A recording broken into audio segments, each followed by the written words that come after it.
좋아요 부탁해요. 안녕하세요. 아이도 한의원 이승엽 원장입니다. 오늘은 틱 아동을 둔 담임 선생님께 조언을 드리고자 이 시간을 마련하게 됐습니다. 제가 부모님께 가장 많이 듣는 질문 중 하나가 틱을 담임 선생님께 알려야 될까요? 이거든요. 혹시나 틱을 알렸을 때 아이에 대한 선생님의 편견이 생기면 어떡하지? 보통 많이 고민하면서 이 질문들을 하세요. 그래서 제가 가끔은 적절한 대처법을 궁금해하는 담임 선생님들과는 전화 상담을 하기도 합니다. 제가 이 전화 상담하면서 느낀 건 선생님들 역시 굉장히 많은 고민이 있었다 이거든요. 사실 선생님들이 처음 아이의 증상을 목격을 해도 부모님께 바로 말씀을 못하는 경우가 많았어요.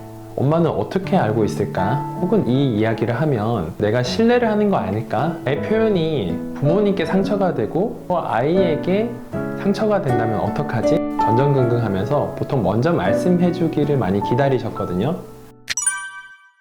그런데 보통 이제 어머님들이 인식하는 건 집에서 관찰하는 수준이 학교와 비슷할 거다 이고, 또 아이에게 물어보기도 합니다. 너 학교 가면 참을 수 있어? 그러면 아이들이 응 이라고 대답하거든요. 그러면 어머님들은 그냥 괜찮을 거야 라고 생각하시는데, 막상 학교에서는 또 긴 시간 선생님과 친구들이 좁은 공간에서 함께 생활을 하잖아요. 그러다 보면 증상이 심해지거나 음성틱 강도가 올라가게 되면 일상생활에 방해를 받기 시작을 하는데, 이때부터 선생님들 고민이 엄청나게 늘어나세요. 친구들도 스트레스가 없어야 되고 이 틱 하는 아이도 스트레스가 없어야 되니까요. 심지어는 선생님들 스스로도 소리를 계속 듣다 보면 음성틱으로 인해서 청각 과민이 생긴 것 같아요 라고 토로하실 때가 있거든요.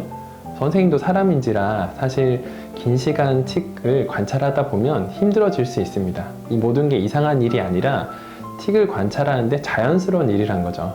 그래서 어머님과 선생님들 사이에서는 보다 적극적인 대화를 나누고 그에 따라서 적절한 대처법을 가지시는 게 가장 훌륭한 일이라고 볼 수 있어요. 아이의 틱이 심하지 않다면 사실 그렇게 의식을 하지 않으셔도 돼요. 선생님들은 그냥 원래대로 수업을 하시고 아이 훈육도 공포를 느끼지 않는 수준이라면 단호하게 하셔도 괜찮습니다. 다만 틱이 점점 심해진다면 선생님의 수업을 진행하는데도 방해를 받고 친구들도 수업을 집중하는 데 있어서 방해를 받겠거든요. 이때는 적절한 대처가 필요해요. 만약 운동틱과 음성틱 강도가 심하다라고 하면 미리 아이와 대화를 나누는 것이 좋습니다. 고학년이 되면 대부분 자기 신호를 인지하게 되고요. 저학년이라고 해도 음성틱이 강해지거나 좀 섬세한 친구들은 자기 신호를 알아요. 이럴 때는 선생님과 미리 신호를 좀 맞춰놓고 위치를 교실 문이 가까운 곳에 앉힌 다음에 선생님과 눈을 마주치고 손을 들면 잠깐 교실 밖으로 나가서 증상을 복도에서 하고 다시 착석하는 것으로 선생님과 신호를 좀 맞추면 좋습니다.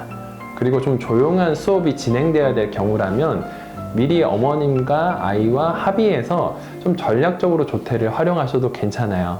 그리고 아이가 없을 때 다른 친구들이 틱을 하는 아이가 의도적으로 하는 것이 아니다라는 것을 알려주시면 좋습니다. 보통 이 틱이라는 소리나 운동이 그 아이가 하는 것이다 라고 하면 옆에서 보기 힘들거든요. 참기도 힘들고 왜 저러는 거야 이렇게 따가운 눈총을 보내기도 하는데, 꼭 틱이라는 표현을 쓰지 않아도 괜찮으니 틱을 하는 아이가 불편함을 겪고 있어 너네들 조금만 더 이해해줘 라고 설명해 주시면 가장 좋을 것 같아요. 친구들이 수용할 수 있는 폭이 좀 넓어지게 돼요. 틱을 둔 담임 선생님이나 또 보육하시는 선생님, 학원 선생님들 모두 틱이 있을 때 좀 많이 당황을 하실 텐데, 오늘 제가 설명드린 내용이 꼭 정답은 아니지만 적절하게 활용을 해보시면 수업을 진행하는 데 있어서 많은 도움이 되실 수 있을 것 같습니다. 감사합니다.